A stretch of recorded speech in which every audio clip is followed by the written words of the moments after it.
अजय, तुम अंदर जाकर देखते क्यों नहीं? अरे मामूली सा बेहोशी का केस है और इतनी सारी मशीनों पे बच्चे को उठा के रखा है। अगर तू नहीं जाना चाहता तो मैं चला जाता हूँ बेटा। मैं प्लीज पापा, कैसे बच्चों जैसी बातें कर रहे हैं आप? एक तो पहले ही इतना टेंशन है। आप यहाँ आइए, आइए शांति से बैठिए यहाँ पर। डॉक्टर साहब, कैसा है मेरा करण? देखिए, हम अपनी तरफ से पूरी कोशिश कर रहे हैं और इसके अलावा मैं और कुछ नहीं कह सकता। Excuse me. आप लोग करण की फैमिली है? जी हाँ। एग्जैक्टली क्या हुआ? हर साल छुट्टियों में मेरा बेटा करण अपने दादा दादी के पास भोपाल जाता है। इस बार भी वही उसे छोड़ने आ रहे थे जब ये हादसा हुआ। एक्चुअली इंस्पेक्टर साहब, अजय और करण तो ये चाहते थे कि हम लोग प्लेन से वापस आए। टिकट भी बुक थी। मैंने ही जिद की थी ट्रेन से चलने के लिए।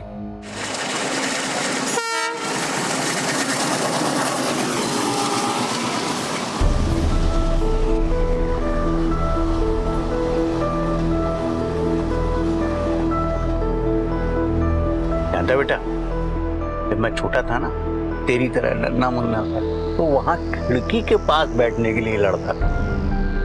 अरे तू है कि बाहर देख ही नहीं रहा है? अरे बेटा बाहर देख, वो देख, इसे खेत कहते हैं। और करण ये देख, ये देख, ये नदी है। दादू, वो नदी नहीं, नाला है, नाला। अरे वाह, दादू तू बुद्धू बन गए।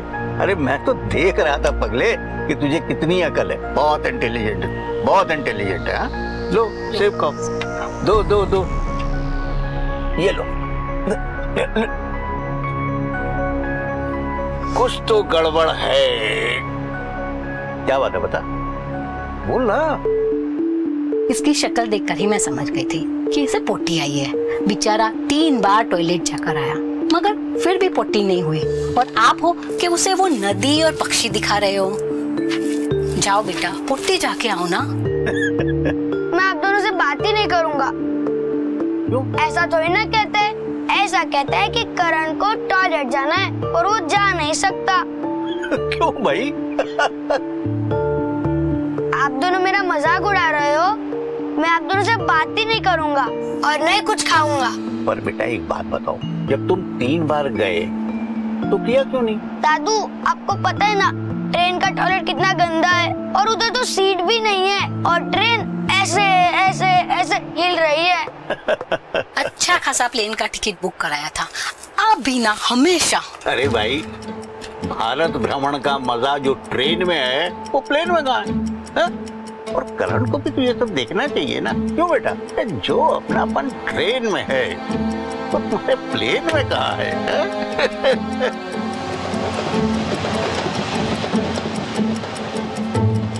बेटा करण, क्या हुआ? क्या हुआ? कंट्रोल कर रहा हूँ। अरे बेटा, जब मैं भी बच्चा था ना तो मुझे भी ये प्रॉब्लम होती थी। अब मैं तुझे एक ट्रिक बताता हूँ। चल चल, आजा उठ। नहीं दादू। अरे आओ मेरा बच्चा ले, बच्चा ले, चलो लो लो, चलो चलो चलो, दादू के साथ चलेंगे चलेंगे चलेंगे चलेंगे। अंकल एकदम सही बोल रहे हैं आंटी। मतलब जिसने इंडिया के ट्रेन से सफर नहीं किया वो क्या जिंदगी देखा। मतलब यहाँ कैसे बोले तो एकदम फैमिली जैसा लगता है ना एटमॉस्फेयर। आपको पता है मैंने काफी सारे दोस्त बना लिए ऐसे ट्रेन के सफर में। बड़ा डिफरेंट होता है ट्रेन का सफर। चुक चुक गाड़ी चुक ये दादी, दादी मुझे एप्पल दो। दादू, वो देखो एक आदमी ग्रास में खड़ा है फटे कपड़े पहनकर। अरे हाँ हाँ, खड़ा तो है।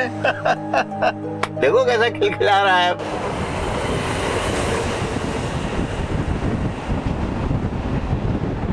20-21 नंबर खाना आपका। दे दो।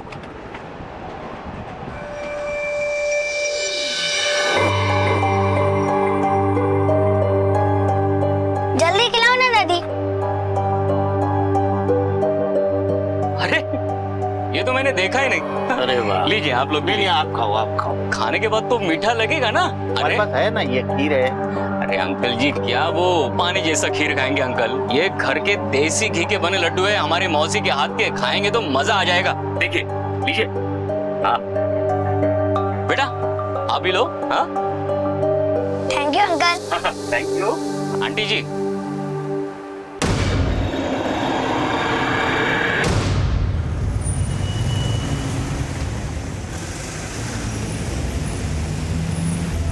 वो अंकल उठिए, स्टेशन आ गए, कंबल चाहिए।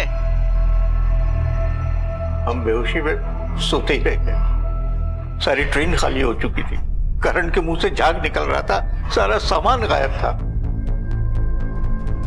ये सब मेरी वजह से हुआ इंस्पेक्टर। एक अजनबी पे भरोसा कर लिया था मैंने, और देखिए बदले में उसने हमें क्या दिया। सारा परिवार तितर बितर हो गया मेरा।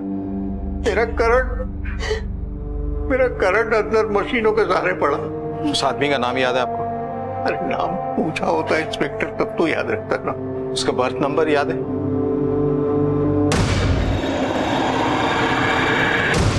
अच्छा, वो याद।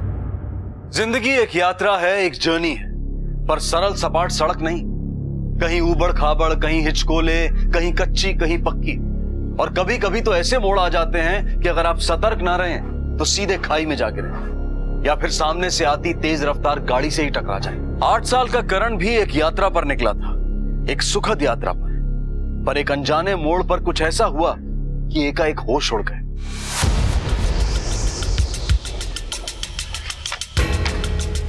सर रेलवे से इंक्वायरी आ गई है। ये देखिए, इसी आईडी से उसने ऑनलाइन टिकट बुक किया था सर। सुनील दीक्षित, पनवेल।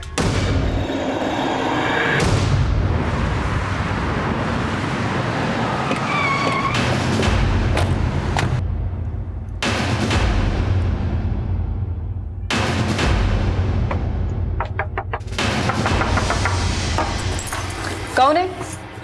सुनील दीक्षित कहाँ है? तो साहब अंधेरी गया है उधर। कोई तो इंटरव्यू ऐसा बोल के गया मेरे को। क्यों साहब, कोई गड़बड़ हुआ क्या? कुछ किया क्या वो? भोपाल क्या करने गया था? भोपाल में इंटरव्यू के लिए गया था। उधर मौसी भी रहती है ना, तो बोला कि दोनों काम हो जाएगा। बहुत इंटरव्यू देता है ना। अंधेरी कब गया? क्या लगता है वो तुम्हारा? मेरा आदमी लगता है साहब। अंधेरी आज सुबह गया, बोला कि भोपाल का नौकरी तो जमा नहीं उतना, लेकिन इधर का नौकरी जरूर जमेगी। बहुत खुश था साहब, और किधर से तो जुगाड़ करके 25,000 रुपया भी लेके गया है। 25,000? नंबर दो उसका। 99। The number you have called is currently switched off.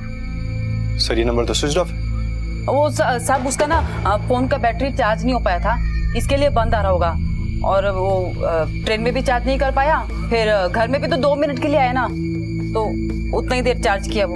अंधेरी में कहाँ गया वो? बोल के नहीं गया मेरे। उसका फोन आया तो हमें बताना, और तुम दोनों शहर छोड़ के जाने की कोशिश मत करना।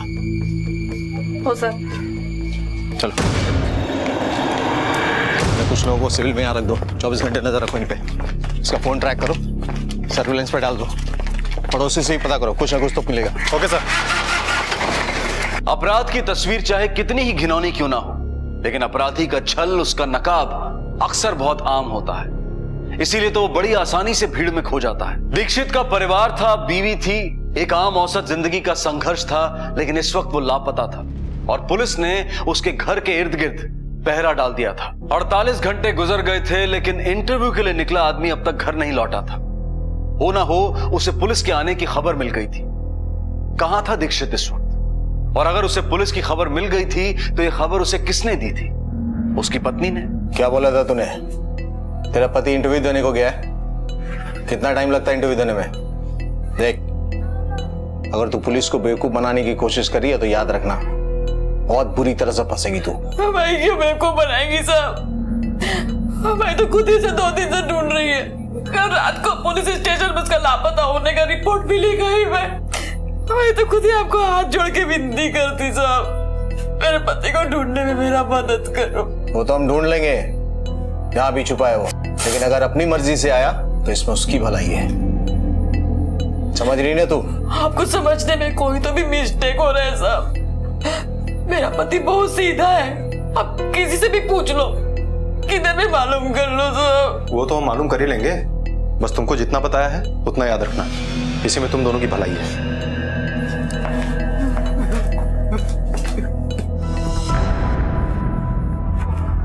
गोपाल, हमें 103 में जाकर देखना पड़ेगा। वो कोई फोन ही नहीं उठा रहा है। जिसकी बुकिंग है वो कभी भी आ जाएगा। चल।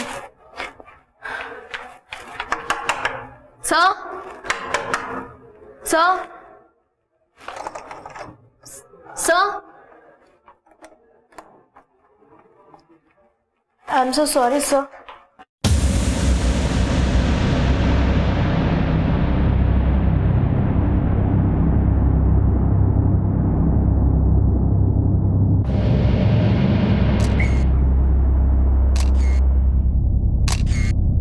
इतनी साल की पुलिस की नौकरी में पहली बार देख रहा हूं कि कोई किसी को इस तरह से जान से मार सकता है।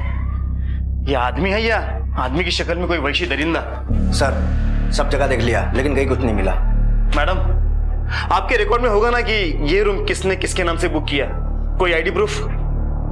जी सर, सुनील दीक्षित। सुनील दीक्षित देशमुख, सारे पुलिस स्टेशन में इसका नाम और फोटो सर्कुलेट करवा दो। कहीं ना कहीं किसी ना किसी पुलिस स्टेशन में इसका क्रिमिनल रिकॉर्ड जरूर होगा। लवकर। ये सब कुछ मेरी वजह से हुआ है। मैंने ट्रेन को इसलिए नहीं चुना था कि मुझे करण को ट्रेन का एक्सपीरियंस करवाना था, बल्कि ट्रेन को इसलिए चुना था क्योंकि मुझे प्लेन में बैठने में डर लगता था। और देख लो उसका नतीजा। प्लीज अपने आप को ब्लेम मत कीजिए, आप परेशान मत हो, सब ठीक हो जाएगा। डॉक्टर, क्या हुआ? Doctor, he is sinking.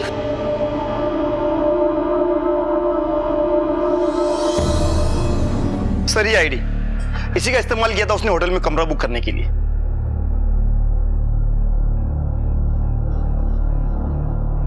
और इसी आईडी का इस्तेमाल करके उसने टिकट भी बुक किया था। ये सुनील दीक्षित एक ही आदमी है जिसने ट्रेन में रॉबरी की और होटल में उस औरत और उस बच्ची का कत्ल किया। सर, यही इंफॉर्मेशन देने के लिए मैं आपके पास आया था। अब तो ये केस आप ही देख रहे हैं। लेकिन सर, एक बात समझ में नहीं आ रही है कि ये सुनील दीक्षित जो अब तक खुला घूम रहा है, उसके बारे में हमें इंफॉर्मेशन क्यों नहीं मिली अब तक? वो इसलिए शिंदे कि हमने इसे जितना शातिर समझा था ना, उससे कहीं ज्यादा शातिर है ये। इंफॉर्मेशन भी मिलेगी और पकड़ा भी जाएगा। सावंत सर, इस फोटो को पुलिस स्टेशन के अलावा भी हर जगह सर्कुलेट करवा दो।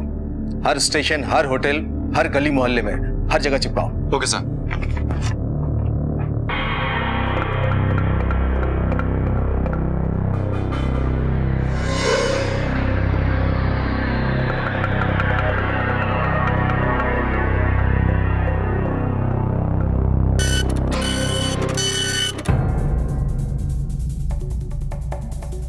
बहुत हो गया आराम, अभी थोड़ा हाथ पैर हिलाओ और जैसे ही सुनील दीक्षित का पता चलता है तुरंत मुझे बताओ।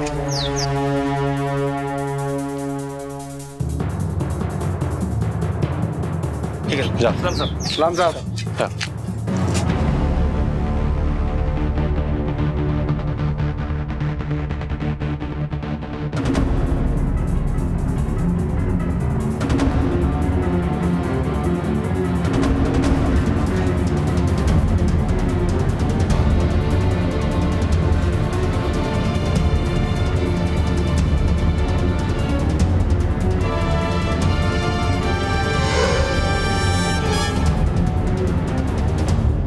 ठीक है सर, 5 दिन हो गए, हमने अपने सारे एफर्ट लगा लिए लेकिन उस सुनील दीक्षित का कुछ पता ही नहीं चला। और होटल की सीसीटीवी फुटेज नहीं मिल पाई है। उस दिन कैमरे की सर्विसिंग हो रही थी। सर, समझ में नहीं आ रहा है कि उसे जमीन निकल गई या आसमान खा गया।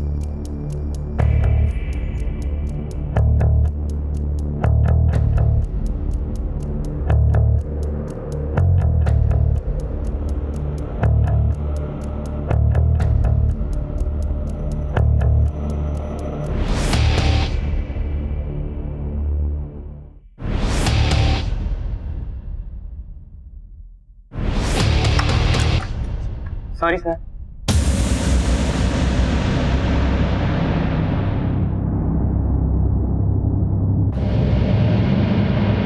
चलते चलते रास्ता भटक जाना एक यात्रा की प्रवृत्ति, उसका नेचर होता है। लेकिन घूम फिरकर जहां से चले थे वहीं पहुंच जाना, ये एक चौंका देने वाला मंजर है। और कुछ ऐसा ही मंजर इस वक्त पुलिस के सामने था। उनका एकमात्र सस्पेक्ट 2 हत्याओं और एक ट्रेन डकैती का जिम्मेदार इस वक्त खुद मौत की आगोश में था। जिस आरोपी का सूत्र पकड़कर पुलिस इस केस को सुलझाने की फिराक में थी, वो इस वक्त खुद एक सवाल बनकर औंधे मुंह उनके सामने पड़ा हुआ था। जाहिर था ये खतरनाक खेल कोई और ही खेल रहा था।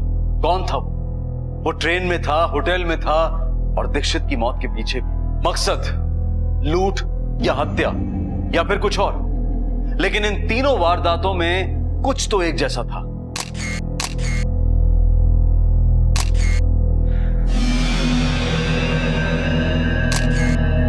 पिछले दोनों बार की तरह इस बार भी सब कुछ सेम है। इस बार भी बॉडी के पास से कुछ नहीं मिला है, ना फोन, ना आईडी, ना पर्स, कोई सामान नहीं है सर। सीसीटीवी फुटेज चेक करो। इसके होटल बुक करने से रूम थाने तक कौन गया कौन आया सब। Okay sir. एम्बुलेंस बुला लो। Okay sir.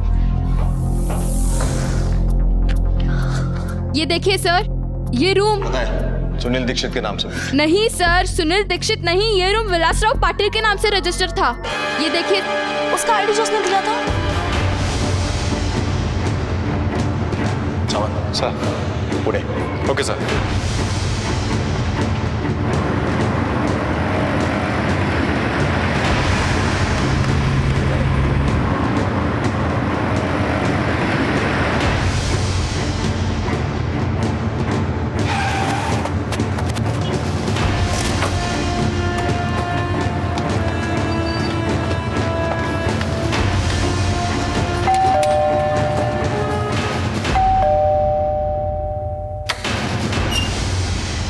विलासराव कौन है?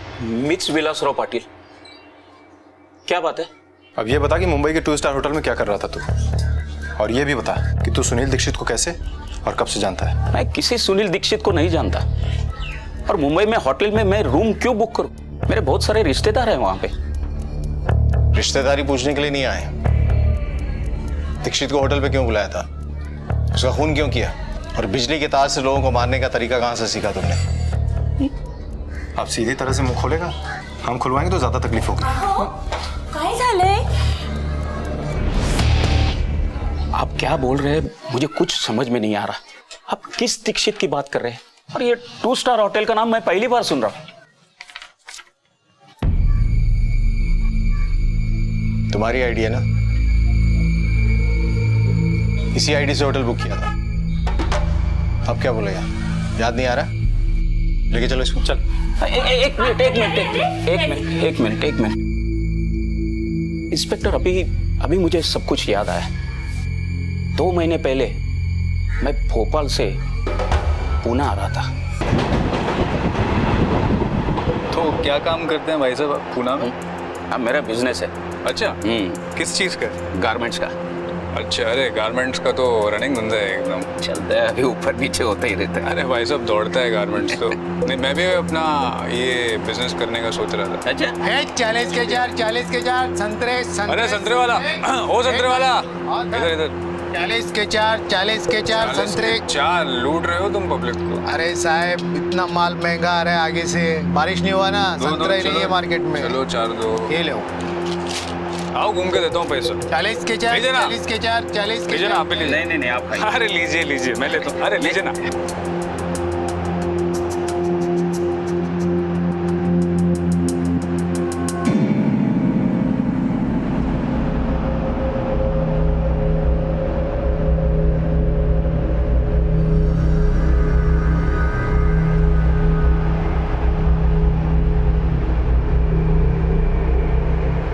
बाद में मैं उठा तो मेरा सर बहुत भारी था। फिर मैंने देखा तो मेरी घड़ी, मेरी अंगूठी, पॉकेट, मेरी आईडी, मेरा पूरा सामान गायब था। यहाँ तक कि उसने मेरा मोबाइल का चार्जर तक नहीं छोड़ा। फिर ट्रेन से उतरकर मैंने जाकर मेरे सामान की FIR दर्ज करवाई। है क्या?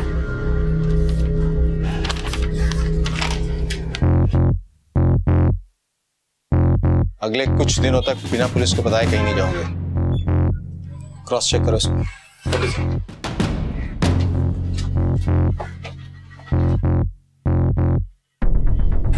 इसके घर के बाहर भी एक कांस्टेबल सिविल में लगवा दो। 24 घंटे निगरानी रखो। Okay sir. और सर, अगर विलास राव उस 2 स्टार होटल में गया होगा तो वहां के CCTV फुटेज में वो जरूर दिखेगा। मैं तो ये सोच रहा हूँ कि अगर विलास राव सच बोल रहा है तो ये जो भी है उसकी प्लानिंग की एक बात तो एकदम साफ है। पहले किसी को बेहोश करता है, फिर उसका आईडी और सामान चुराता है, और उसके बाद उसी आईडी के सहारे दूसरे शिकार को ढूंढता है। सर, ये जो भी है बहुत ही शातिर है। अभी तक उसने अपना कोई भी निशान नहीं छोड़ा है और हमें दूसरों में उलझा के रखा है ताकि हम इस तक पहुंच ही ना पाए। मुजरिम चाहे जितना भी शातिर हो, कोई ना कोई निशान जरूर छोड़ता है। बस हमें उसे पहचानने, उस तक पहुंचने तक की देर होती है। किसी चौराहे पर खड़े इंसान के लिए कभी कभी यह तय करना मुश्किल हो जाता है कि वो किस दिशा में जाए, खासकर तब जब उसके पास कोई मानचित्र, कोई मैप ना हो। 2 स्टार होटल में संजय दीक्षित की लाश मिलने के बाद पुलिस की तहकीकात चौरस्ते पर खड़ी नजर आई, लेकिन विलास राव के यूआईडी कार्ड ने उस तहकीकात के लिए एक नया रास्ता खोल दिया। लेकिन इतना तय था कि अपराधी एक प्री मेडिटेटेड यानी कि पूर्व नियोजित प्लान से अपराध कर रहा था। पहले लूट, फिर हत्या, फिर विक्टिम की आइडेंटिटी का इस्तेमाल और फिर फरार। अब पुलिस के सामने एक ही चुनौती थी, इससे पहले कि यह प्लान एक बार फिर से सफल हो, एक हत्या और एक लूट फिर सामने आए, अपराध और अपराधी पर कानून की नकेल कस दी जाए। सर हमने होटल के सारे सीसीटीवी फुटेजेस चेक कर लिए हैं, उसमें विलास राव कहीं नहीं दिखा। इसका मतलब कि वो सच बोल रहा है सर। कि दीक्षित और विलास राव दोनों के फोन से कोई इंफॉर्मेशन मिली? नहीं सर, हमने दोनों के मोबाइल के IMEI नंबर टेलीकॉम कंपनी को दे दिए हैं, लेकिन सर जब से चोरी हुई है तब से इन दोनों का मोबाइल अभी तक ऑन ही नहीं हुआ है। मैं 58 साल का बूढ़ा इंसान जो दुनिया के सारे सुख दुख देख चुका है, और दूसरी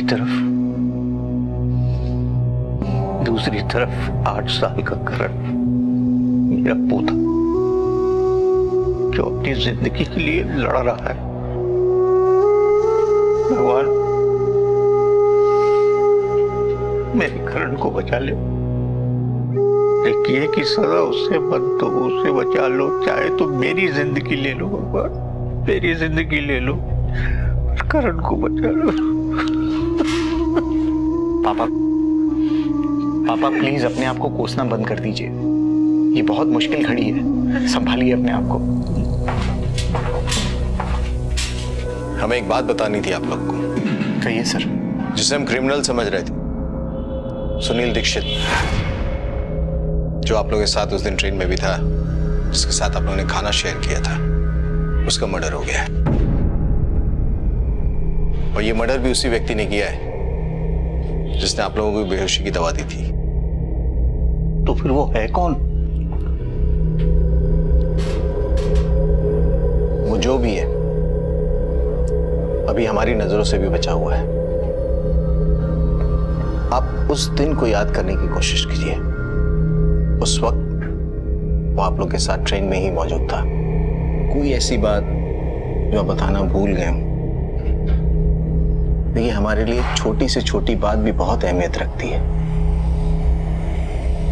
लक्ष्मी, तुम्हें कुछ याद आ रहा है जो मैं उस दिन के बारे में कुछ बताना भूल गया हूं? कुछ भी? कोई बात, कोई गाना, कोई आवाज, बहुत सारे लोग थे उस दिन। उनकी बातें, उनकी हरकतों को याद करने की कोशिश कीजिए। कोई ऐसा व्यक्ति था जो आपके करीब आने की कोशिश कर रहा था, या ऐसी कोई भी बात। और मुझे याद आ रहा है, उस दिन हम सब ने कुल्फी भी खाई थी। 10-10 रुपए कुल्फी, एक केसर मलाई कुल्फी, एक कुल्फी, एक कुल्फी। अरे कुल्फी वाले, इधर इधर। आया सर। मलाई मार के दो। ले लो साहब। अरे भाई कुल्फी वाले, 3 कुल्फी हमें भी दे देना। नहीं, मैं 2 कुल्फी दूंगा, 2 कुल्फी। ओहो, 2 ले 4। अरे 2 का 4 ये ले भाई। लो बेटा, लो, ये लो। ये लीजिए भाई साहब, आप भी लीजिए। जी नहीं, मैं अरे लीजिए साहब। अब भी मेरा बुखार उतर रहा है, अभी थोड़ा सर्दी भी है, कुल्फी खाऊंगा तो गला जम जाएगा। आप लोग लीजिए। अच्छा ठीक है, ये 1 2 3, हाँ लो बेटा, ये लो।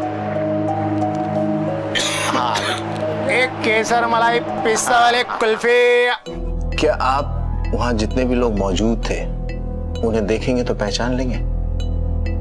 मसलन जिसने कुल्फी वाले को आवाज दी थी, या वो कुल्फी वाला? हाँ, मैं पहचान लूंगा, देखूंगा तो जरूर पहचान लूंगा। जिसने उस कुल्फी वाले को आवाज दी थी, उससे तो शायद मैंने बात भी की थी, पर ज्यादा नहीं। थैंक यू भाई, आपने कुल्फी वाले को बुलाया, बच्चा मेरा खुश हो गया, वरना ये स्टेशन पे मुझे जरूर उतार देता। अरे थैंक यू की क्या बात है अंकल जी, बच्चा खुश हो गया ना बस। मैं उसे पहचान लूंगा, देखूंगा तो पक्का पहचान लूंगा। सावन सर, इन्हें लेके पुलिस स्टेशन चलते हैं। और होटल की जितनी भी फुटेज इन्हें दिखाते हैं, अगर इनमें से कोई भी व्यक्ति वहां मौजूद था जिन्हें ये पहचान ले तो हम उसके गिरबान तक पहुंच सकते हैं। Right sir.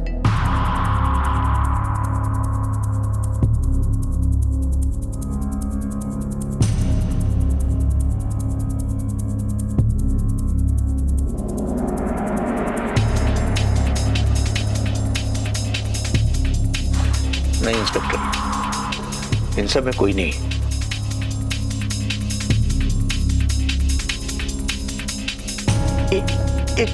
एक मिनट स्टॉप। रिवाइंड कीजिए। बस रुकिए। यही है वो आदमी। इसी ने कुल्फी वाले को आवाज दी थी और इसे ही मैंने थैंक यू बोला था। ये सावंत सर, इसकी तस्वीर निकलवाओ और हर पुलिस स्टेशन भेजो। पूरे शहर में इसकी तस्वीर लगवाओ, कोई भी जगह छूटनी नहीं चाहिए। Okay sir. हमें पता करना है ये आदमी कौन है और कहाँ रहता है। Right sir. एक minute sir, railway reservation chart भी चेक करो, इसका बर्थ नंबर पता करो। सर ऐसा भी तो हो सकता है ना कि इसने किसी और की आईडी से टिकट बुक कराया हो सकता है, but we can't leave any chance. Okay sir. Ajay, मैंने उसे पहचान लिया बेटा, जिसने हमारे करण को यहाँ तक पहुंचाया ना बेटा, हॉस्पिटल तक। हाँ, मैंने उसे पहचान लिया। मैंने पुलिस को भी उसका चेहरा, उसकी पहचान बता दी। अब जल्दी ही उसे अपने किए की सजा मिल जाएगी और हमारा करण बहुत जल्दी ठीक हो जाएगा, बहुत जल्दी ठीक हो जाएगा। कोई फर्क नहीं पड़ता वो उसे पकड़े या छोड़ दे, करण अब कभी ठीक नहीं हो पाएगा।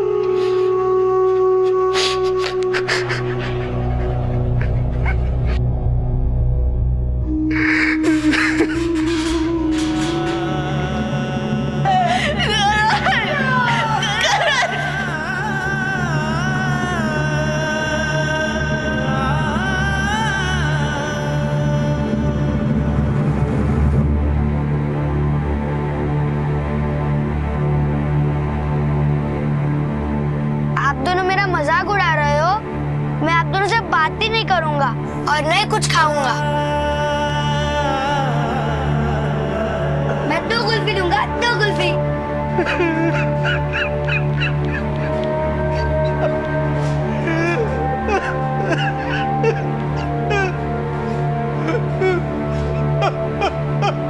यात्रा का मकसद है मंजिल, और अगर मंजिल ना मिले तो यात्रा बेमानी है। और अगर राह में कोई हमसफर खो जाए तो कुछ पलों के लिए यात्री और रास्ते दोनों अंधकार में डूब जाते हैं। हॉस्पिटल में जिंदगी और मौत के बीच जूझते मासूम करण ने आखिर दम तोड़ दिया। उसकी मौत ने उम्मीद की रोशनी में जीते उसके परिवार, खासकर उसके दादा को सदमे के अंधकार में डुबो दिया। अभी अभी तो दादा ने सीसीटीवी फुटेज में असली मुजरिम को पहचाना था और उन्हें लगा था कि अब ये सिर्फ केस ही नहीं सुलझेगा बल्कि करण भी अपने घर लौट आएगा। और पुलिस की तहकीकात भी अब सही अंजाम की तरफ चल पड़ी थी। पर करण की तरफ आती मौत को कोई नहीं रोक सका, लेकिन कई और मासूमों की तरफ बढ़ते उस शातिर अपराधी के कदमों को पुलिस शायद अब रोक सकती थी। सर, विलास राव के मोबाइल पर हरकत हुई है, उसी नंबर पे जिसका IMEI नंबर हमने टेलीकॉम कंपनी को दिया था। सर, फोन 2 दिन पहले एक्टिव हुआ है, वो भी 5 मिनट के लिए। उन 5 मिनटों में हजारों मैसेजेस आए हैं सर, ज्यादातर कंपनी के प्रमोशनल मैसेज। मतलब हमारे मतलब का कुछ भी नहीं मिला है सर। सर, उन मैसेजेस में से एक मैसेज केबल कंपनी का भी था। ये रहा उसका एड्रेस। अपना पुराना हिसाब मांग रहा था, वरना कनेक्शन काट देता। सर, मोबाइल फोन भी इसी लोकेशन पे ऑन हुआ है, नायगांव ईस्ट। इसको पहचानते हो? अरे साहब, इसको कैसे नहीं पहचानेगा साहब, मेरा 6 महीने से पैसा रोक के रखेला है। फैसले के लिए फोन करता हूँ साहब, फोन उठाता नहीं साहब। इसके फिर उसको मैसेज भी किया, लेकिन मैसेज का भी कोई जवाब नहीं। इसका नाम क्या है? इसका नाम है विनय गुप्ते। क्या? विनय गुप्ते। एड्रेस बताओ। अरे ये बाजू में देता हूँ सबको, लिख के देंगे क्या आपको? हाँ बिल्कुल लिख के देता हूँ साहब, आपको मैं लिख के देता हूँ साहब। बहुत लोचा करता है साहब, बहुत लिचड़ आदमी है साहब, एकदम फटा फैला है साहब। हाँ साहब, देता है, बहुत खोज के देता है साहब। इसको सजा देंगे ना साहब आप, तो मेरे को दिल में बहुत ठंडा लगेगा साहब। मेरा भी पैसा खा के बैठा है। ये लीजिए साहब, ये। Thank you.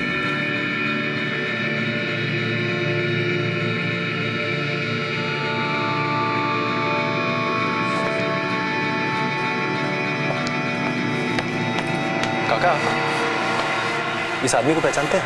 हाँ, इसे सामने रहता है। अच्छा, आज दिखा था या नहीं दिखा था? हाँ, आज सुबह देखा था।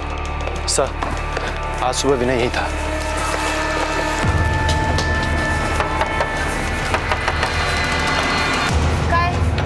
पुलिस पुलिस पुलिस का को इधर? इसे पहचानती हो? हाँ साहब, मेरे जीजू हैं। कहाँ है? साहब जीजू और दीदी गांव को गए हैं, 15 दिन हो गए हैं, 8-10 दिन में आ जाएंगे। 15 दिन से गए हैं? तो तुम यहाँ उनके घर में क्या कर रही हो? अंदर कौन कौन है? और सब और कोई नहीं है साहब, मैं अकेली हूँ साहब। मैं और मेरी बेटी इधर ही रहते हैं। मेरा हस्बैंड नहीं है ना साहब, उसको ऑफ हुए बहुत टाइम हो गया, तो मेरी बेटी भी उनके साथ ही गांव को गई है साहब। तुम्हारी बेटी की उम्र क्या है? साहब पिछले महीने 7 साल की होगी। अपनी बहन और बेटी की तस्वीर लाओ।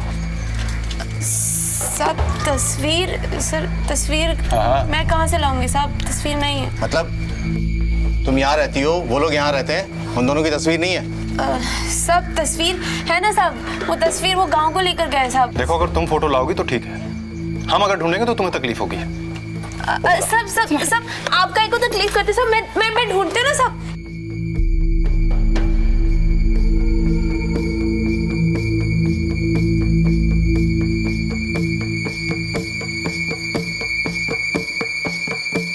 सर, ये तो उन्हीं दोनों की तस्वीर है जिनकी लाश मरियम होटल में मिली थी। क्या जानते हो इनके मर्डर के बारे में? साहब काय बोलते तुम ही?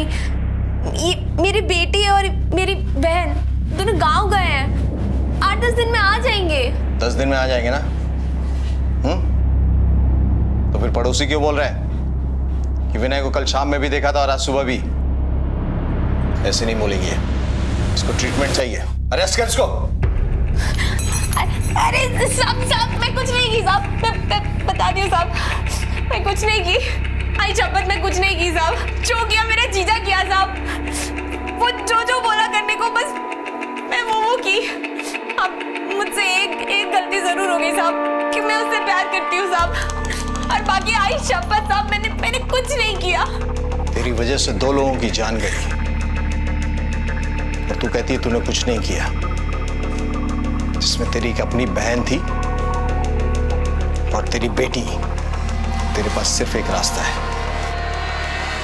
पुलिस की मदद कर और अपनी सजा कम करवा। बोल, क्या बोलती है?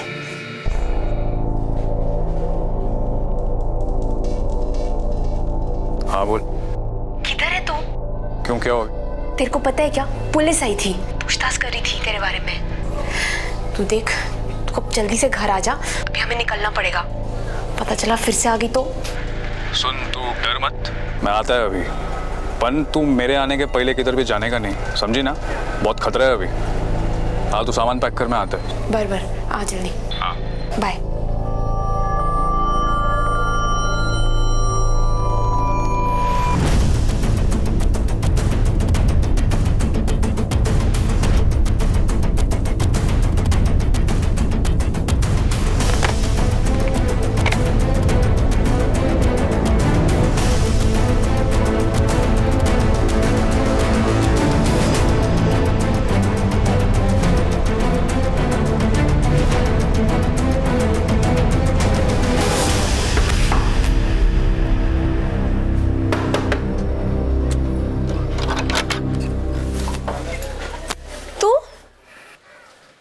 क्या कर रहा है?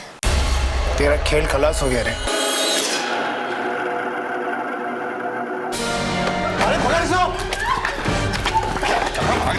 कहाँ भाग रहा?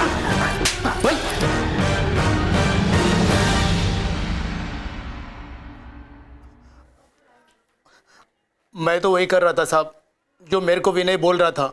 मेरे को फोन करके बुलाया साहब और मेरे को ये बैग दिया और बोला इसका गेम बजाने का है और गेम बजाने के बाद इधर से कल्टी हो जाएंगे, किधर तो भी निकल जाएंगे। मेरे को स्टेशन पे आने को बोला साहब। मेरा इससे कोई वास्ता नहीं साहब, सब वो विनय का लफड़ा है साहब। वो खुद तो भाग गया साहब, मेरे को फंसा गया इधर। अबे कौन सा स्टेशन गया? दादर साहब।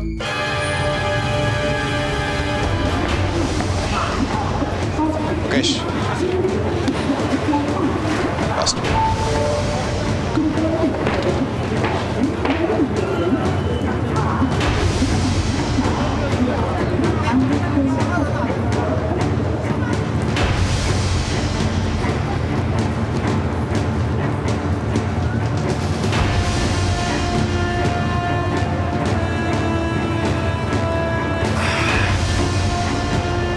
बहुत जल्दी है ना जाने की? संतरा नहीं खाएगा क्या तू?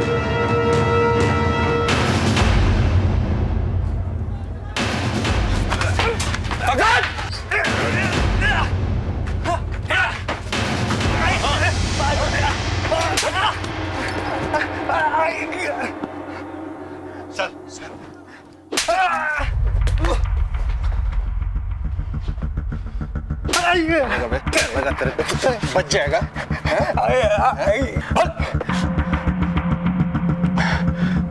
साहब, सोनम मेरी बीवी की छोटी बहन है।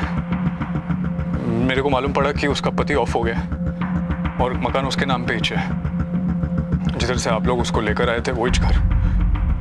फिर मैं उसको पटाया और अपनी बीवी और उसकी बेटी को, सोनम को भी ठिकाने लगाने वाला था, पर उससे पहले हम लोग आ गए। रोटेन रॉबरी कौन बोलेगा? तू है इलेक्ट्रिशियन, सोचता कैसे ये सब?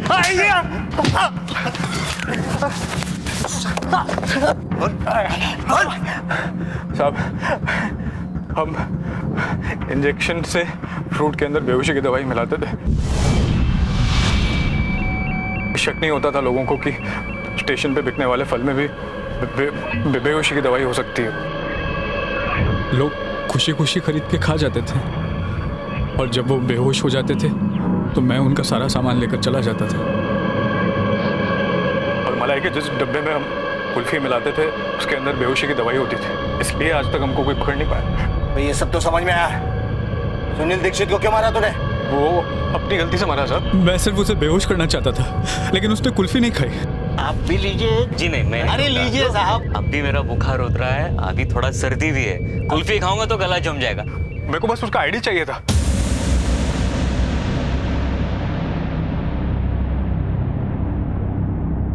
सब सो गए। रात भर उससे बातचीत करनी पड़ी मेरे को, और मेरे को मालूम पड़ा कि उसको नौकरी की जरूरत है। और मैं उसको बोला कि होटल में 25,000 रुपए लेके आ जा, तो मैं नौकरी करवा देगा। और अगले दिन मेरे बताए होटल में वो 25,000 रुपये लेकर आ गया। मैंने उसकी नज़रों से छुपकर उसके चाय में बेहोशी की दवाई डाल दी, जिसे पीकर वो बेहोश हो गया, उसकी जान ले ली। ये तार वाला आइडिया एक तमिल फिल्म देख के आया था और मेरे को ये स्टाइल बहुत जचा।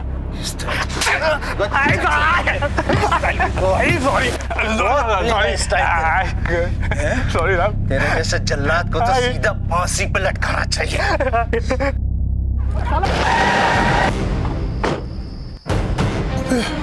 देशपांडे, अपने इन पिल्लों को पाल के रखना कन्हैया, क्योंकि तेरे बेटे को तो मैं छोड़ूंगा नहीं।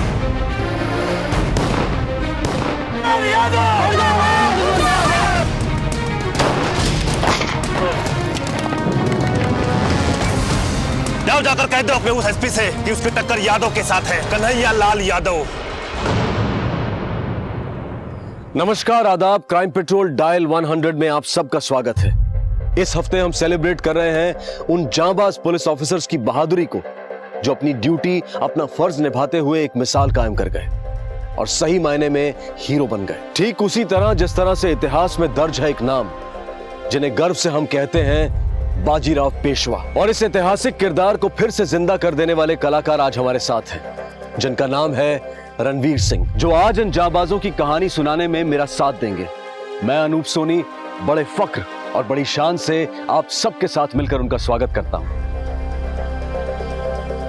Ranveer, welcome to crime patrol dial 100। शुक्रिया सर, आपने मुझे आज यहाँ आने का मौका दिया, बहुत बहुत शुक्रिया। Thank you so much. Thank you sir. मैं बहुत खुश हूं कि मुझे असल जिंदगी के उन हीरोज की जबरदस्त कहानियों को आप तक पहुंचाने का मौका मिला है, जिन्होंने अपने फर्ज को सिर्फ समझदारी और सूझबूझ से ही नहीं बल्कि सरफरोशी की तमन्ना लेकर निभाया और हमारे सामने इनकलाबी मिसाल बन गए। आज का एपिसोड ऐसे ही एक जाबाज पुलिस ऑफिसर को डेडिकेटेड है, एसपी सचिन देशपांडे। कई खतरनाक अपराधियों, ड्रग और कोल माफिया का खात्मा करने के बाद उनकी पोस्टिंग अब बेगूसराय में हुई थी और यहां उनके लिए सबसे बड़ी चुनौती थी महिलाओं की सुरक्षा।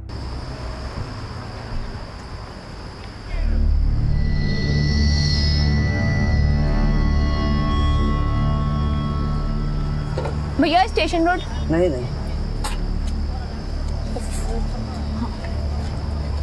भैया स्टेशन रोड नहीं जाना है। अरे भैया देख रहे हो इतना लेट हो गया, चलो ना भैया। वहां से आते समय भाड़ा नहीं मिलता। हाँ मम्मी, हाँ ठीक है, चलिए मैं रखती हूँ।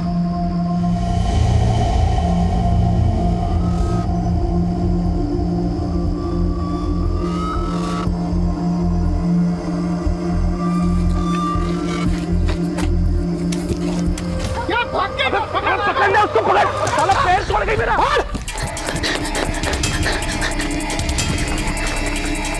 अबे भाई पकड़ उसको। अबे भाई, अरे मुझे लग रहा उधर से गई है। पकड़ पकड़, चल।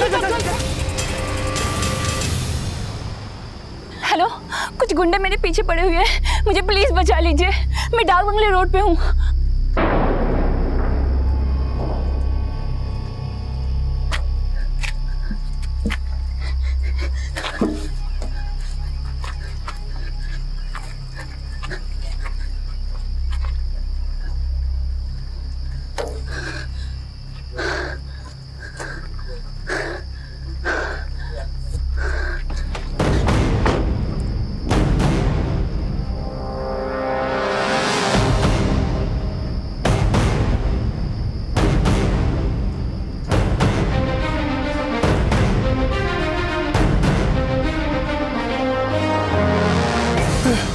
देशपांडे,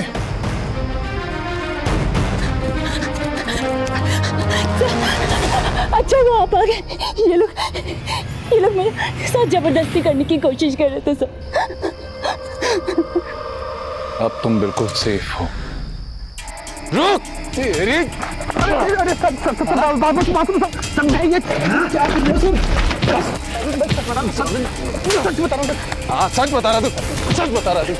सच बता रहा।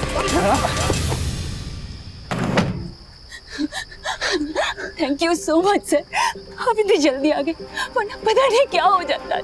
कुछ नहीं होता। आओ, मैं तुम्हें घर छोड़ देता हूँ।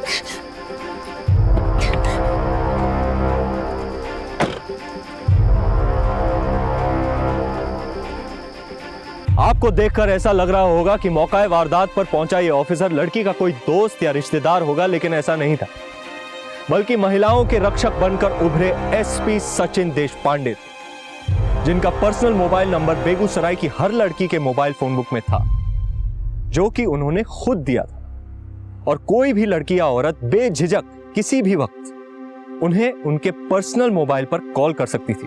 सचिन देशपांडे केवल शहर के एसपी नहीं, बल्कि महिलाओं के रक्षक और एक अच्छे दोस्त की तरह थे।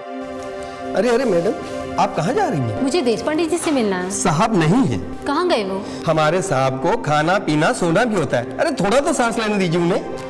अच्छा ठीक है, आप ये बुके उन्हें दीजिएगा। जी मैं दे दूंगा, आप जाइए। सर वो बेगूसराय केस में हमें नई कड़ी हाथ लगी है sir. Very good ji sir. उस फाइल को भी। You are really the superhero, congratulation. Thank you sir, ये आपके लिए। Thank you thank you sir, one selfie please sir. Sure. Thank you sir. Madam बस thank you so much. Sir एक छोटा सा साइबर कैफे ही तो था sir, मैं संभाल लेता। आपने को तकलीफ की? दर्पण, हो सकता है मेरी एक छोटी सी तकलीफ कईयों को राहत पहुंचा जाए, इसीलिए मैं किसी भी केस को छोटा या बड़ा नहीं समझता। एक साइबर कैफे में हो रही गलत हरकत भी मेरे लिए उतनी बड़ी परेशानी है।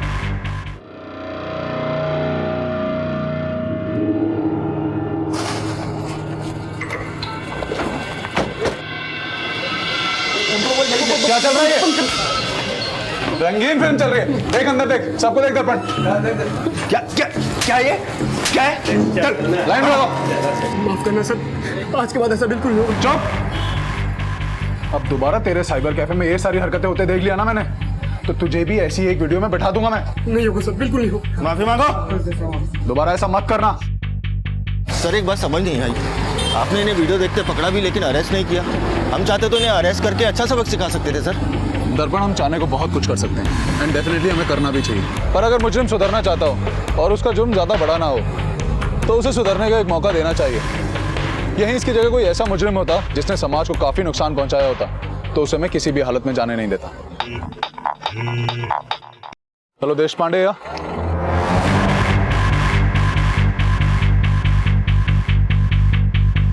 सर बहुत दिन से कोशिश कर रहे थे इन सबों को पकड़ने का हम।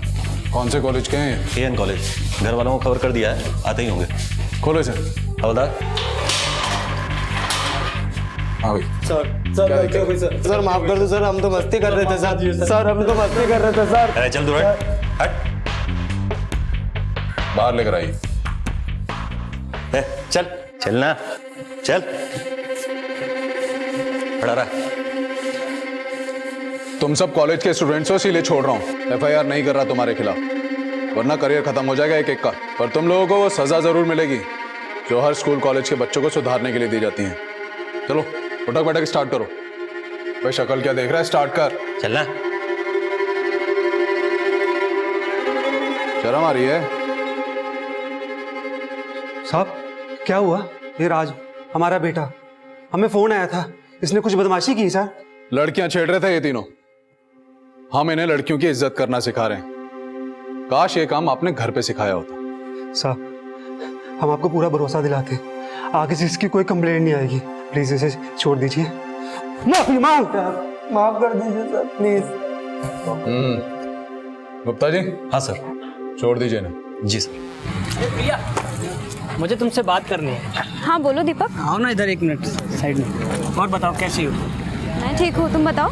अरे प्रिया, मैंने तुम्हारी एक वीडियो देखी, क्या कमाल की एक्टिंग करती हो तुम। हाँ, लेकिन तुम्हारा जो को एक्टर है ना, तुम्हें सूट नहीं कर रहा था। कौन सी वीडियो? वो स्किट कंपटीशन वाली ना? तुमने लास्ट ईयर की वीडियो देखी है? लास्ट ईयर वाली नहीं, लास्ट नाइट वाली स्किट। Last night? हाँ, ये देखो।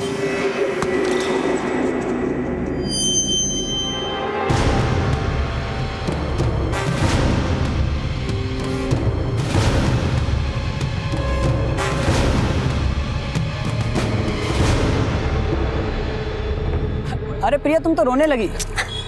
अरे मैं दोस्त हूँ तुम्हारा, कोई दुश्मन थोड़ी हूँ जो वीडियो में सबको दिखा दूंगा। अरे मैं तो चाहता हूँ ये दोस्ती कुछ और खास हो जाए, नहीं समझी? देखो प्रिया, मैं तुम्हारी ये वीडियो किसी को नहीं दिखाऊंगा, लेकिन एक शर्त पर। कैसी शर्त? शर्त यह है प्रिया कि मैं तुम्हारी मूवी के पार्ट 2 का हीरो बनना चाहता हूँ। वही घर, वही वक्त, वही बिस्तर और वही तुम। बदलेगी तो सिर्फ एक चीज़, तुम्हारा हीरो। इसे धमकी समझो या सलाह, फैसला तुम्हें करना है। मैं तुम्हारा आज रात इंतजार करूंगा।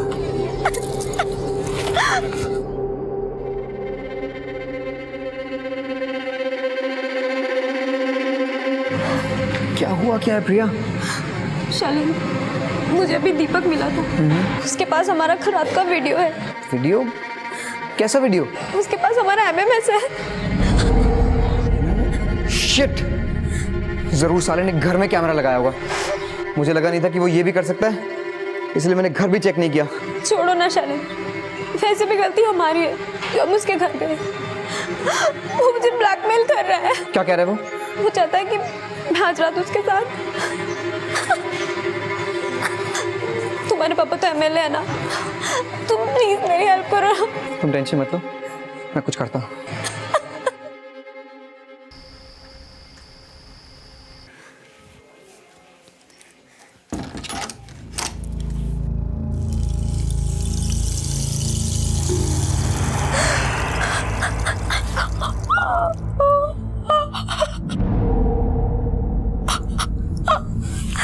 शर्त यह है प्रिया कि मैं तुम्हारी मूवी के पार्ट 2 का हीरो बनना चाहता हूँ।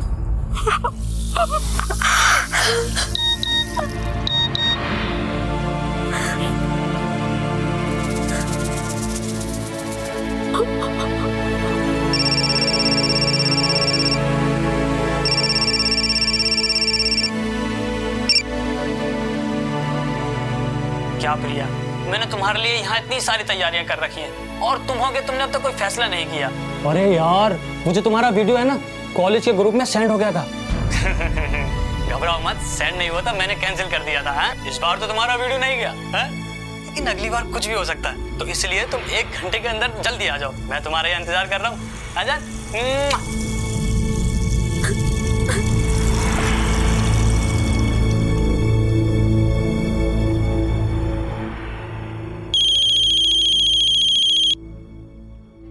हाँ प्रिया बोलो। दीपक का मुझे अभी कॉल आया था, तुम्हारी से बात हुई क्या? वो मुझे धमकी दे रहा है कि अगर मैं उसके पास नहीं गई तो वो ये वीडियो सबको फॉरवर्ड कर देगा। प्लीज तुम कुछ करो ना। प्रिया मैंने उससे बात की है, वो साला पागल हो गया है। तुम एक काम करो, तुम उसके घर पहुंचो। मैं भी वहीं पहुंचता हूँ, दोनों उसके पैरों पर गिर जाएंगे, हो सकता है वो मान जाए। पर शैलेंद्र, अब कोई और रास्ता नहीं है प्रिया। तुम वहाँ पहुंचो, मैं बस आता हूँ।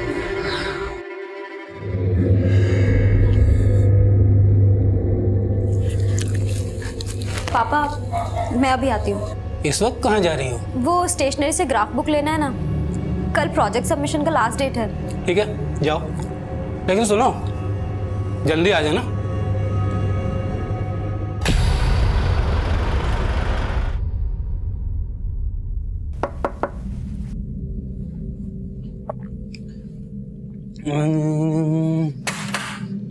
अरे वाह प्रिया, तुम आ गई। सुबह से तुम्हारे ही वेट कर रहा था, तुम्हारी याद में तुम्हारी वीडियो देख रहा था। आओ अंदर आओ। नहीं, पहले ये बताओ शैलेंद्र कहाँ है? प्रिया मैं यही हूँ, अंदर आ जाओ। शैलेंद्र, इसको बोलो ना वो वीडियो डिलीट करने के लिए। क्यों? मेरे माथे पे क्या सी लिखा है? जो तुम कहोगी मैं डिलीट कर दूंगा। देखो ना ये क्या बोल रहा है। प्रिया अब वैसे भी एक रात में तुम्हारा क्या बिगड़ जाएगा? हाँ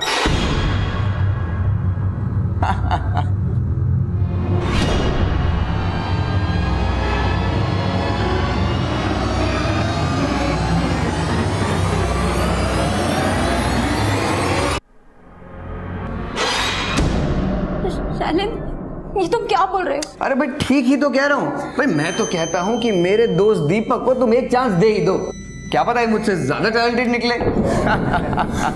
तुमसे तो मैं कभी जिंदगी में नहीं मिलूंगी। तुम पे भरोसा करना मेरी जिंदगी की सबसे बड़ी भूल थी। अरे प्रिया अपना वीडियो तो देख लो, देखो। अरे देखो तो सही। ना अच्छा हो रही हो। अगर मैंने इसे एक बटन दबाया ना तो ये सब में फैल जाएगा, हैं? और उसी से तुम्हारी बदनामी पक्की। अगर तुम यहाँ से बाहर निकली तो अपनी बदनामी भी साथ लेकर निकलोगी। अरे वाह शैलेंद्र, वो तो बहुत अच्छा दोस्त है यार। कमाल कर दिया यार आज तूने। चलो चलो डांस करते हैं थोड़ा सा, हैं? Come on Priya, come on come on.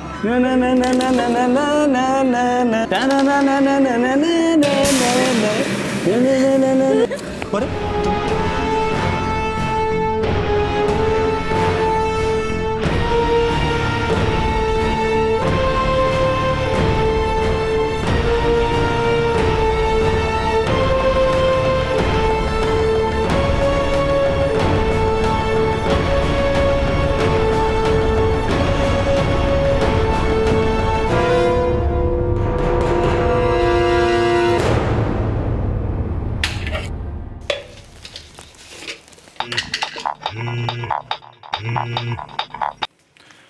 Hello Deshpande speaking.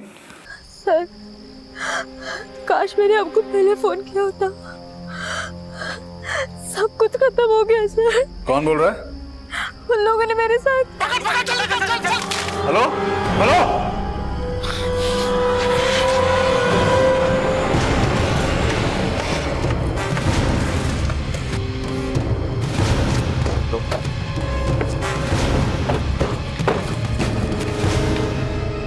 Sir, location यही थी? हाँ सर, इसी लोकेशन से फोन आया था सर, और वो किसी प्रिया सिंह के नाम से रजिस्टर्ड है सर। इस प्रिया सिंह की सारी कॉल डिटेल्स मुझे चाहिए। तुम उधर जाके देखो, तुम वहां देखो और आसपास के सारे इलाकों में छान मारो, हो सकता है किसी ने उसे आसपास देखा हो। जी सर।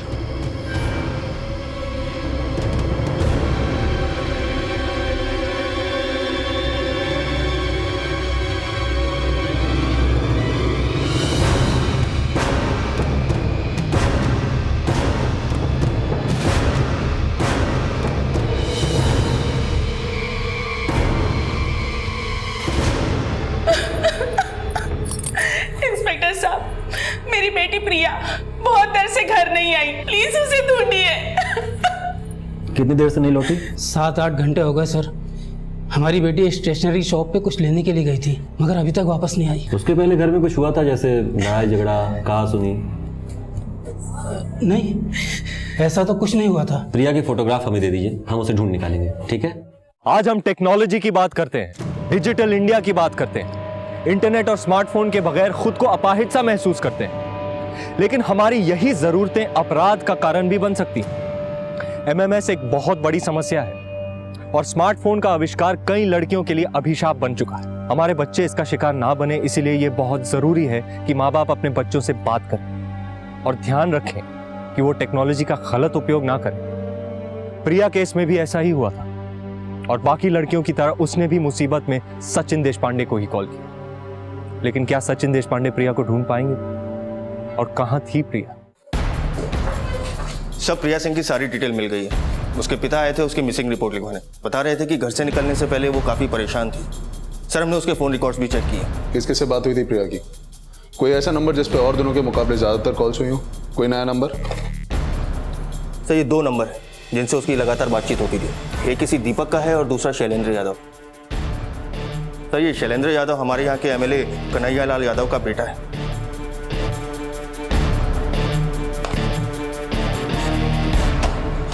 सर हमने कुछ नहीं किया सर। सर सच में कुछ नहीं किया सर। शैलेंद्र अगर क्लास में नहीं है तो है किधर? सर हमें नहीं मालूम, वो मूवी के लिए गया होगा। तुम्हारी मूवी हम बनाते हैं।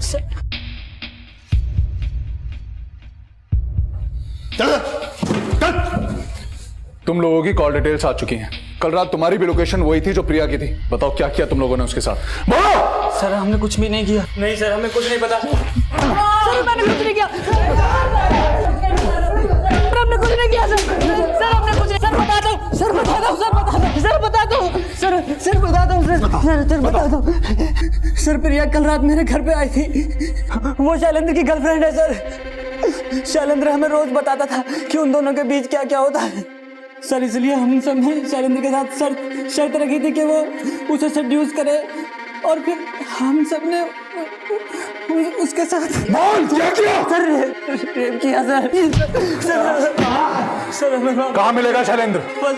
कॉलेज में सर फर्स्ट लेक्चर में मिला था, उसके बाद नहीं दिखा सर।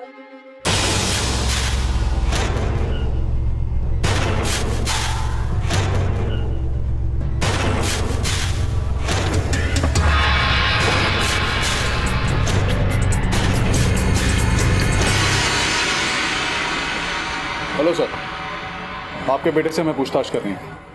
कैसन पूछताछ देशपांडे? एक लड़की नहीं मिल रही है, प्रिया सिंह। वो आपके बेटे की गर्लफ्रेंड थी। आपके बेटे के करीबी दोस्तों ने बयान दिया है कि शैलेंद्र ने ही उसे अपने दोस्त के यहाँ बुलाया था, फिर उसके साथ गैंगरेप किया गया। हमें आपके घर की तलाशी लेनी है। सिर्फ कही सुनी बातों पे विश्वास करके तुम यहाँ तक चले आए।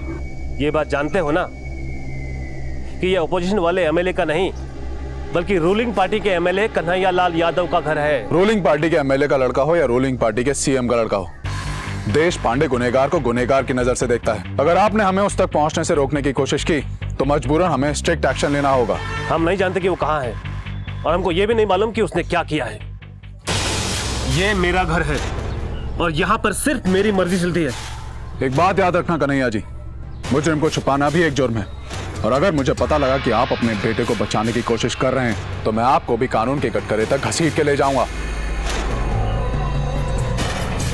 देशपांडे, वो मेरा बेटा है और इतनी आसानी से नहीं जाने दूंगा मैं उसे। अपने इन पिल्लों को पाल के रखना कन्हैया, क्योंकि तेरे बेटे को तो मैं छोड़ूंगा नहीं, चाहे उसे पाताल से ही क्यों ना खोद के निकालना पड़े।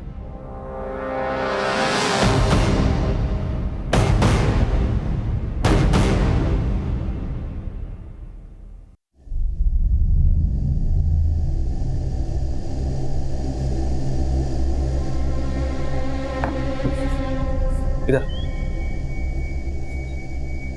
तू मेरे सालों की मेहनत बर्बाद करके रहेगा। देशपांडे आया था, धमकी देकर गया कि तुझे छोड़ेगा नहीं। अरे कोई प्रसाद की तरह अपनी गर्लफ्रेंड को बांटता है किसी को? पापा दिमाग घूम गया था, सोचा नहीं था कि इतना बड़ा हो जाएगा। कम से कम इतना तो सोच लिया होता कि तुम्हारी इस हरकत से मेरी कुर्सी और इमेज पे कितना बुरा असर पड़ेगा। सोचा नहीं था, बेवकूफ कहीं का। जी मालिक। हाँ देवेश, एक काम करो, शैलेंद्र के दोस्त जो पुलिस कस्टडी में हैं उनके घर जाओ फौरन, उनके माँ बाप से मिलो, उनसे बात करो, जितना पैसा हो सकता है उतना पैसा उनके मुंह पर मारो, खरीद लो एक एक को, चाहे कुछ भी हो जाए शैलेंद्र का नाम नहीं आना चाहिए कहीं पर। अरे मालिक आप बिल्कुल चिंता न कीजिए, मैं 24 घंटे के अंदर आपको गुड न्यूज देता हूँ। पापा वो प्रिया का क्या करना है?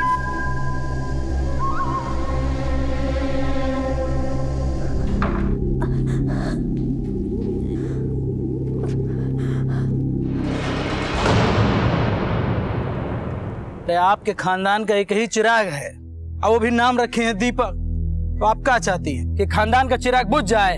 अरे माँ हैं आप चाहती हैं क्या? नहीं ना, प्यार से समझा रहे हैं, मान जाओ। नहीं मारेंगे बम ना तो पूरा घर धुआं धुआं हो जाएगा। अगर शैलेंद्र बाबू के खिलाफ कोर्ट में गवाही दिया तो खत्म कर देंगे सबको। आई बात समझ? मनीष बाबू ना शैलेंद्र बाबू का दोस्त है, लेकिन ऐसी दोस्ती कौन काम की कि शैलेंद्र बाबू फंस जाए। अब मनीष को बाबू को समझाइए कि अगर शैलेंद्र भैया के खिलाफ कोर्ट में गवाही देंगे तो उनको हो जाएगी जेल, फालतू में खून खराबा मच जाएगा। और विक्रम ना तुम्हारा बड़ा भाई तुमको बहुत प्यार करता है, तुम उसको समझाओगे ना तो मान जाएगा। उसको बोलो शैलेंद्र बाबू खिलाफ गवाही ना दे। नहीं सर, शैलेंद्र को कुछ भी नहीं पता।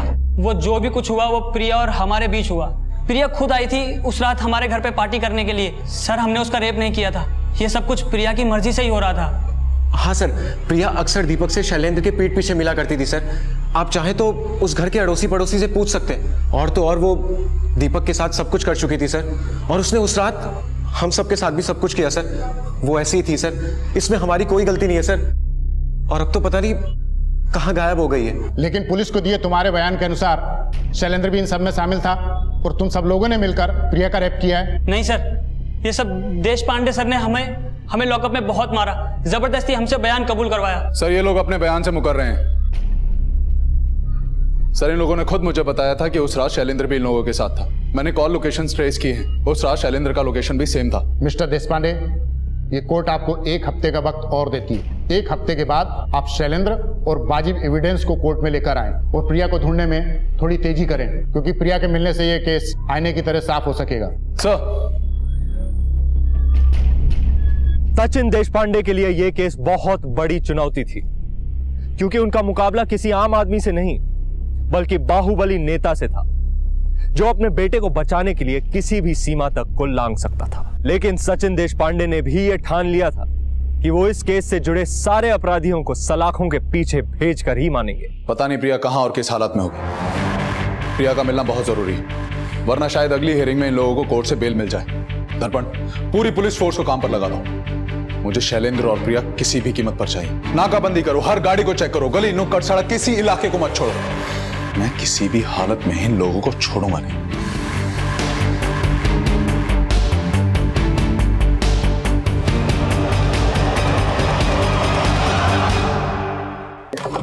सर मैंने एमएलए यादव की सारी हिस्ट्री निकाल ली, काफी रंगीन कारनामे रहे हैं इसके। सर इसका एक ड्राइवर है मोहन, इस समय पता चला है कि इसका एक मणिपुरा में कंस्ट्रक्शन वर्क है, वहीं पास ही में इसने एक रेस्ट हाउस बनवाया हुआ है जहाँ ये अक्सर औरतों के साथ जाया करता है।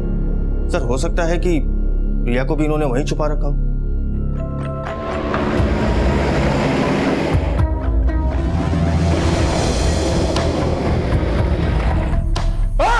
रुक!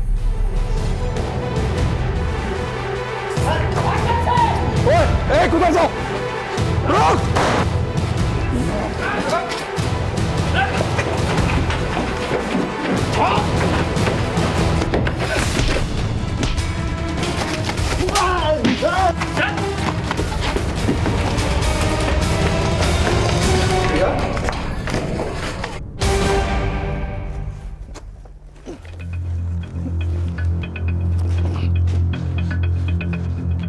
अभी कुछ दिन पहले संदेहास्पद रूप से गायब हुई प्रिया पुलिस को आज मिल गई है। हम आपको याद दिला दें कि ये वही केस है जिसमें कि रूलिंग पार्टी के एमएलए कन्हैया लाल यादव के बेटे शैलेंद्र यादव का भी नाम आया है। ये केस शहर के एसपी देशपांडे के हाथ में है और आज खुद उन्होंने प्रिया को ढूंढ निकाला है। हम आशा करते हैं कि देश की बेटी प्रिया जल्द से जल्द ठीक हो जाए, क्योंकि इस केस में उनकी गवाही की बहुत जरूरत है। नहीं चलेगी, नहीं चलेगी।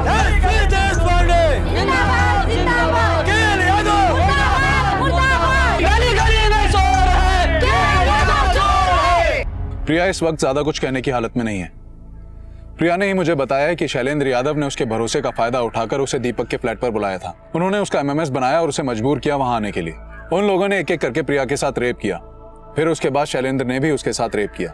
जिस वक्त प्रिया ने मुझे ये सब कुछ फोन पर बताना चाहा, उस वक्त शैलेंद्र के पिता एमएलए कन्हैया लाल यादव के लोगों ने उसे वहां से उठाया और अपने रेस्ट हाउस लेके गए। जब उन्हें लगा कि प्रिया उनके लिए एक बड़ा खतरा बन चुकी है, तब उन लोगों ने उसको मारने की कोशिश भी की। अभी प्रिया की हालत में सुधार है, लेकिन अभी वो हॉस्पिटल से डिस्चार्ज नहीं हो सकती। अभी भी हम उसके फाइनल स्टेटमेंट का इंतजार कर रहे हैं। सर, आपके हाथ अभी तक चलने नहीं लगा, ऐसा क्यों? क्या आप अभी भी किसी पॉलिटिकल प्रेशर में हो? खाकी पर खादी कभी भी भारी नहीं पड़ सकती। मैं किसी भी पॉलिटिकल प्रेशर में नहीं हूं। मैं किसी भी हालत में शैलेंद्र को ढूंढकर कोर्ट के सामने पेश करूंगा। कहे थे पहले कि मार दो उसको, अब भुगतो। खुद तो जाओगे जाओगे, साथ साथ में हमारा भी राजनीतिक करियर स्वाहा कर दोगे तुम। क्या हो गया? राजनीति क्या आपको बेटे से ज्यादा प्यारी है? वैसे भी हमारा बेटा जवान हो गया है और जवानी में अक्सर गलतियां हो जाती हैं। आप भी तो अभी तक गलतियां करते आए हैं और बचते आए हैं, तो मेरा बेटा क्यों नहीं बच सकता? मेरा बेटा जेल नहीं जाएगा वो 2 टके की लड़की के लिए। कन्हैया लाल और शैलेंद्र का खेल खत्म हो चुका था और यह बात सचिन देशपांडे जानते थे, क्योंकि प्रिया जो बयान कोर्ट में देने वाली थी उससे पूरा केस साफ हो जाता और उसके बाद कन्हैया लाल और शैलेंद्र दोनों का बच पाना मुश्किल था।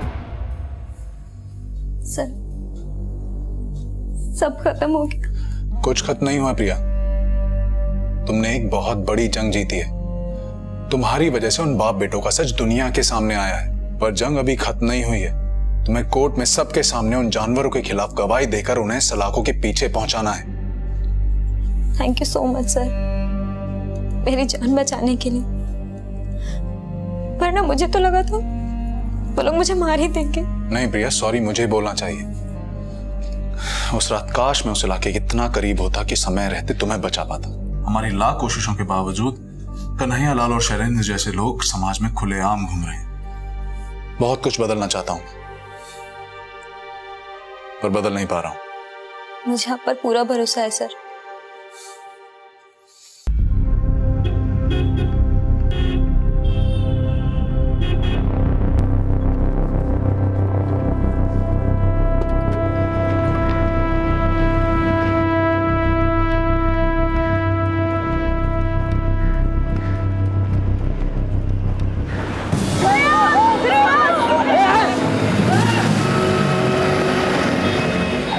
बाइक वाले आदमी ने प्रिया को गोली मार दी। जल्दी से जल्दी प्रिया को हॉस्पिटल पहुंचाओ। जी सर।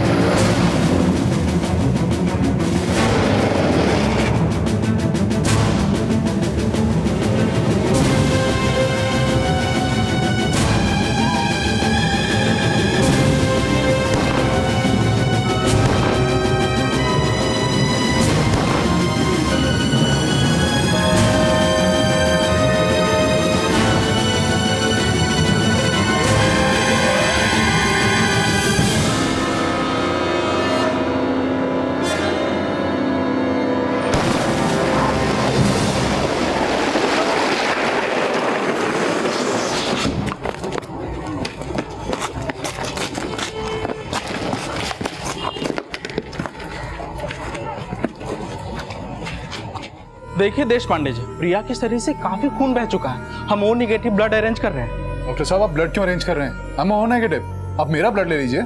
गुड, आइए।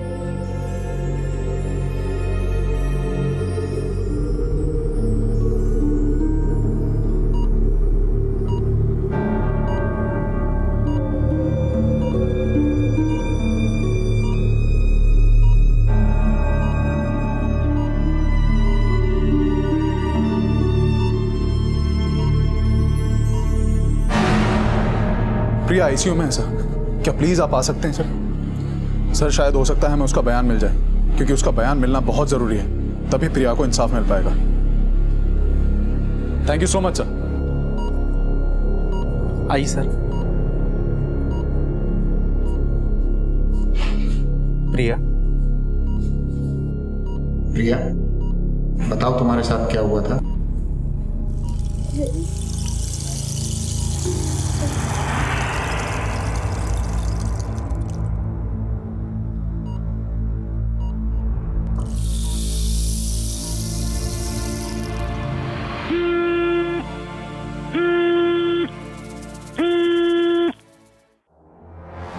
हेलो, हाँ दर्पण बोलो। सर, हमारे कुछ कांस्टेबल जो एमएलए यादव के घर पे नजर टिकाए बैठे थे, उन्होंने यादव के घर पे कुछ हलचल नोटिस की है। सर, उन्होंने रिपोर्ट किया है कि यादव के घर से कुछ काले शीशे वाली गाड़ियां निकली। सर, मुझे लगता है कि ये शैलेंद्र को बचाने का प्लान है। जब तक इसको अपने किए की सजा नहीं मिल जाती घर से बाहर, तो क्या मैं इसे नर्क में भी नहीं जाने दूंगा।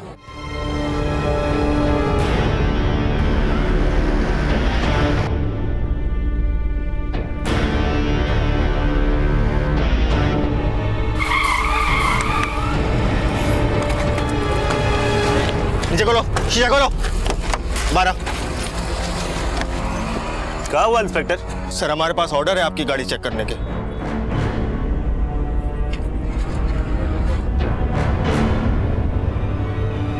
कुछ मिला? नहीं सर, कुछ नहीं मिला। क्या हुआ? कुछ मिला? नहीं मिला ना? तो जाओ जाकर कह दो अपने उस एसपी से कि उसकी टक्कर यादव के साथ है, कन्हैया लाल यादव। अरे बहुत एसपी देखे हैं उसके जैसे हमने, बहुत आए और चले गए, हमारा कुछ नहीं बिगाड़ सके कोई।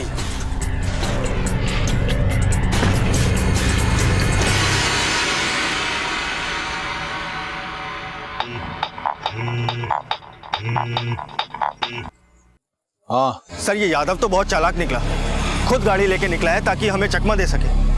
फिर भी आपके ऑर्डर के हिसाब से हमने 2 कांस्टेबल छोड़ दिए उसके घर पे नजर टिकाने के लिए। उन कांस्टेबल्स को बोलो कि वो आराम करें, क्योंकि ये शैलेंद्र नाम का चूहा किसी और ही बल से निकला है।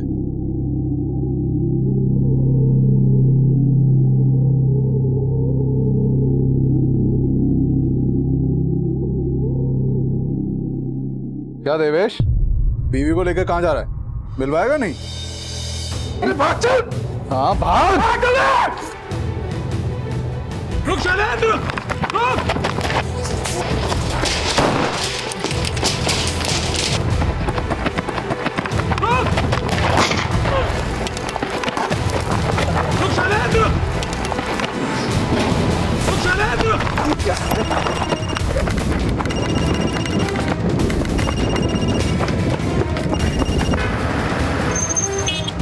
अरे कम से कम फोन तो उठाओ।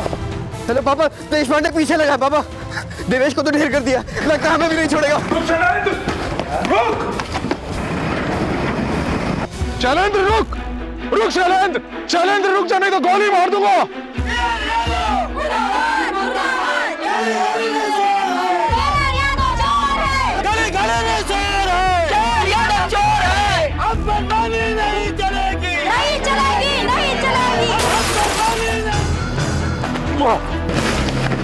लड़की को छेड़ता है, लड़की को शेयर कर, दोस्तों को शेयर करेगा। चल तुझे नंगा करके ले चलता हूँ, चल।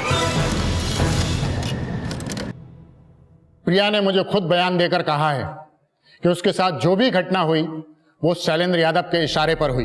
उस रोज खुद शैलेंद्र ने उसे दीपक के घर पर बुलाया, जहां पर इन सारे लड़कों ने मिलकर उसके साथ बलात्कार किया। शैलेंद्र यादव ने प्रिया का अश्लील वीडियो भी बनाया। ये कोर्ट शैलेंद्र यादव, दीपक और उनके बाकी सारे साथियों को प्रिया के साथ बलात्कार करने पर आईपीसी की धारा 376 के तहत 5-5 साल की सजा सुनाती है। इन लोगों ने प्रिया का एमएमएस बनाकर उसे ब्लैकमेल करने की कोशिश भी की। इसके लिए आईपीसी की धारा 292 के तहत इन्हें 3-3 साल की सजा सुनाई जाती है। साथ ही शैलेंद्र यादव और कन्हैया लाल यादव, इन दोनों ने प्रिया को जान से मारने की कोशिश की। इसके लिए आईपीसी की धारा 307 के तहत दोनों को 2-2 साल की सजा सुनाती है।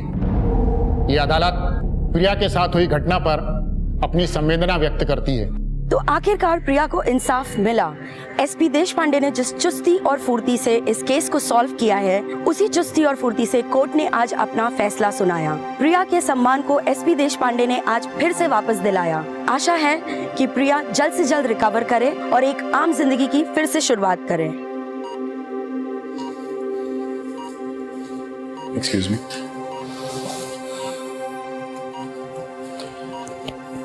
प्रिया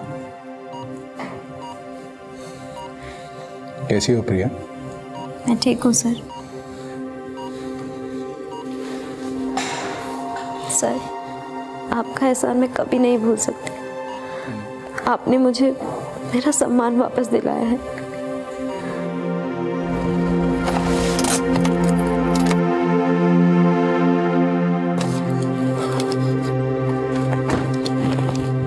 सर जय जय हिंद सर। जय हिंद। बाहर कैसे खड़े हो सारे? सर हमने सुना है आपने यहाँ से ट्रांसफर ले लिया। सर पूरे डिपार्टमेंट, पूरे शहर के दिल में आपने एक आग पैदा कर दी, वो आग जिससे यादव जैसे लोग जलकर खाक हो गए। अब आप इन सबको छोड़कर जाना चाहते हैं? मुझे तुम सबसे और इस शहर से बहुत प्यार मिला और मुझे इस बात का भी यकीन है कि इस आग को तुम लोग बुझने नहीं दोगे। समाज का जो कचरा हम लोगों ने मिलकर साफ किया है उसमें तुम वापस गंदगी लगने नहीं दोगे। मेरा क्या है, यहां मेरा काम खत्म। अब अगले शहर में जाकर वहां का कचरा साफ करेंगे। किसी और शहर में किसी शैलेंद्र यादव से किसी प्रिया को बचाना है। जय हिंद सर। जय हिंद। हाल ही में हुए प्रिया रेप केस को सॉल्व करने वाले शहर के एसपी देश पांडे ने शहर से अपना तबादला करा लिया है। उनके जाने से सिर्फ उनके नजदीकी ही नहीं बल्कि पूरे शहर में गमगीन माहौल है। अब देखना यह है कि जिस शहर में उनका तबादला हुआ है। बहुत कम ऑफिसर सचिन देशपांडे जैसे होते हैं जो अपने आप में एक मिसाल होते हैं। अगर प्रिया के पास सचिन देशपांडे का नंबर नहीं होता तो शायद उसके और उसके साथ हुए अपराध के बारे में पता ही नहीं लगता। आज हम वुमेन्स एम्पावरमेंट की बात करते हैं, नारी शक्ति के नारे लगाते हैं, लेकिन सिर्फ बोलने से बात नहीं बनती और सचिन देशपांडे ने यह बात साबित कर दी। मेरी नजर में वो एक सच्चे रियल लाइफ हीरो है और ऐसे ही एक हीरो की कहानी लेकर मैं आ रहा हूं 18 दिसंबर को आपके नजदीकी सिनेमा हॉल में। देखना मत भूलिएगा बाजीराव मस्तानी, जिसमें आप मुझे देखेंगे पेशवा बाजीराव के रूप में। अब मुझे इजाजत दीजिए, नमस्कार। ये थी क्राइम पेट्रोल डायल 100 के रियल लाइफ हीरोज के स्पेशल वीक की पहली कहानी। कल आपसे फिर मुलाकात होगी एक और जांबाज ऑफिसर की कहानी के साथ। Crime patrol dial 100 Ranveer Singh को उनकी आने वाली फिल्म बाजीराव मस्तानी के लिए ढेर सारी शुभकामनाएं देता है। आपसे फिर मुलाकात होगी, तब तक अपना और अपने परिवार का ख्याल रखें और देखते रहें क्राइम पेट्रोल डायल 100। सबक एक को, सीख हम सबको।